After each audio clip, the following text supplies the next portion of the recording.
পরিচালনা করছে, অর্থাৎ আপনার আমার মাথায় এই বুদ্ধি কেউর মাথায় খেলছে না যে মোদি সবসময় টার্গেটে আছে মুসলিম নিধনে। ভারত থাকুক আর না থাকুক, এতে মোদির কিচ্ছু যায় আসে না।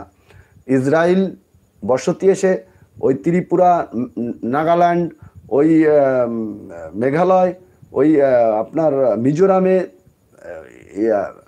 ইসরায়েল এসে বসতি স্থাপন করুক, ইসরায়েলি জনগণ না করুক, এতে মোদির কিন্তু কোনো মাথা ব্যথা নেই। অর্থাৎ আপনাকে ভৌগোলিক অবস্থানটা চিন্তা করতে হবে যে চিকেন নেকের গলা এবার কাটবেই, সেটা বাংলাদেশ কাটতে পারবে না। কাটলে কারা কাটবে? ওই মুসাদি কেটে দেবে, ওই মুসাদি কেটে দেবে চিকেন নেকের গলা, কেটে দিয়ে তারা এসে বসতি করার চেষ্টা করবে। হিটলারের কথাই প্রযোজ্য শেষকালে হয়ে যাবে যে আমি কিছু ইহুদিকে বাঁচিয়ে রাখলাম এই জন্য যে পৃথিবীর মানুষ বুঝুক ইহুদিরা কি চিজ। আর তারা কিন্তু জিগির গাছে ইসরায়েলের, তারা গর্ব করতেছে ইসরায়েলের নিয়ে, অস্ত্রগুলো নিয়ে। পাকিস্তানে যে কয়টা হামলা হয়েছে প্রত্যেকটা হামলায় দেখেন Israeli rocket launcher, Israeli missile, ইসরায়েলের আপনার ড্রোন, সব ইসরায়েলের। দেখেন বল আপনারা একটু মিডিয়াগুলো ঘেটে ঘেটে দেখেন, সব ইসরায়েলের।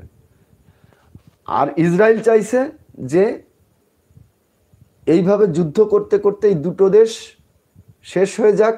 শেষ হয়ে যাওয়ার কারণে একসময় তারা যেহেতু 80 বছরের ঊর্ধ্বে কোনো রাষ্ট্রে বসবাস করতে পারে না, আর সেই কারণেই সে মোদি যেহেতু মুসলমানদের চোখে দেখতে পারে না, ইহুদিরা যেহেতু মুসলমানদের চোখে দেখতে পারে না, খ্রিস্টানরা যেহেতু মুসলমানদের চোখে দেখতে পারে না, বৌদ্ধরা যখন মুসলমানদের চোখে দেখতে পারে না,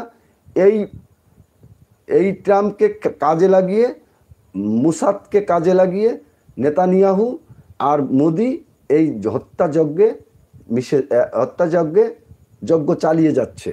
এটি ভারতের মিডিয়াকে বুঝতে হবে, ভারত সরকারের ইনস্ট্রুমেন্টকে বুঝতে হবে, ভারতের জনগণকে বুঝতে হবে।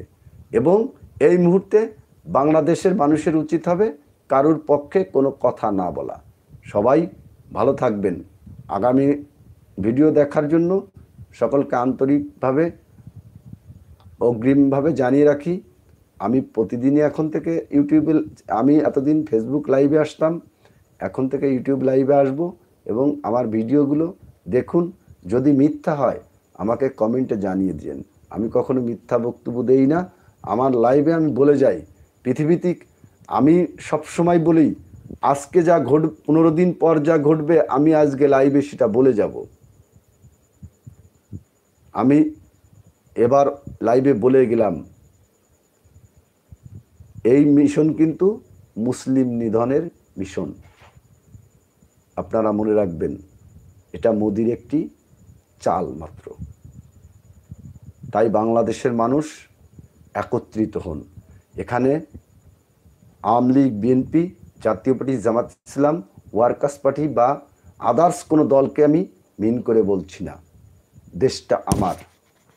ভারতের ওই শয়তানের বাচ্চাদের, ওই শয়তানদের চোখের নজরকে,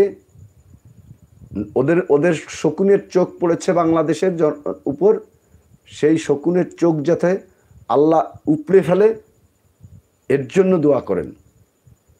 প্রত্যেকটা মুসলমান যেন পৃথিবীতে সুরক্ষিত থাকে এর জন্য দোয়া করেন। প্রত্যেকটা ধর্মালয় যেন, মুসলমানদের মসজিদগুলো যেন সুরক্ষিত থাকে এর জন্য দোয়া করেন। আর এর জন্য যা যা করণীয় আপনারা জানেন। আল্লাহ কারো না কারো ডাক কখনো না কখনো শুনলেও শুনতে পারেন। তবে ভাগ্যে যা আছে তাই হবে। সবাই ভালো থাকবেন। আল্লাহ হাফেজ।